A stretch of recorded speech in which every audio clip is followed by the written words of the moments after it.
सैफवर हल्ला करणाऱ्या आरोपीचा नवा फोटो आता समोर आलाय। आधी तो निघताना सीसीटीव्हीत कैद झाला होता, आता त्याचा नवा फोटो समोर आलाय।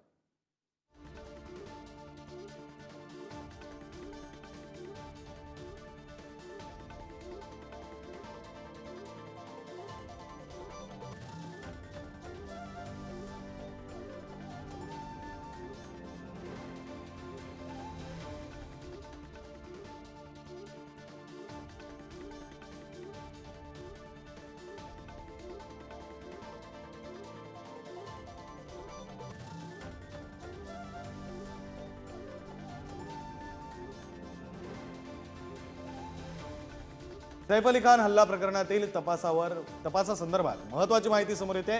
सैफ हल्ला प्रकरणात आतापर्यंत 40 ते 50 जणांची चौकशी झाली आहे। जबाब नोंदवण्यात आलेले बहुतांश लोक हे सैफच्या परिचयाचेच आहेत। सैफच्या घरात काम करणाऱ्यांसह सुरक्षा रक्षकांची चौकशी केली जाते।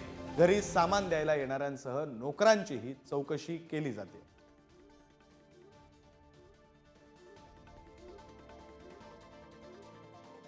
तर या हल्ल्यासंदर्भात मुख्यमंत्री आणि उपमुख्यमंत्र्यांनी काय प्रतिक्रिया दिल्या, आपण त्या प्रतिक्रिया पाहूया।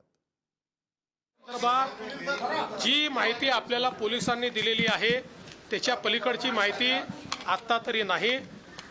बरेच क्लू पोलिसांकडे आहेत, त्याच्यावर पोलीस काम करत आहेत।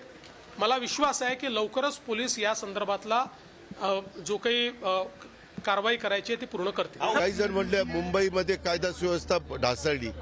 ज्यावेळेस त्या खोलात आपण गेलो, तपास केला, ती व्यक्ती पण आपल्याला सापडलेली आहे, सीसीटीव्ही मध्ये क्लिअर दिसती।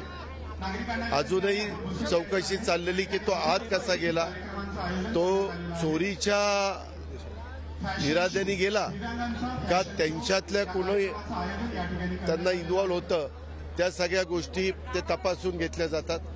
आणि एकंदरीतच राज्य सरकारमध्ये कोणी काम, देवेंद्रजी असतील, आम्ही सगळे असो, काम करताना कुठल्याही भागातली कायदा सुव्यवस्था चांगलीच राहावी याबद्दल सर्वतोपरी आमचा प्रयत्न त्या ठिकाणी चाललेला असतो।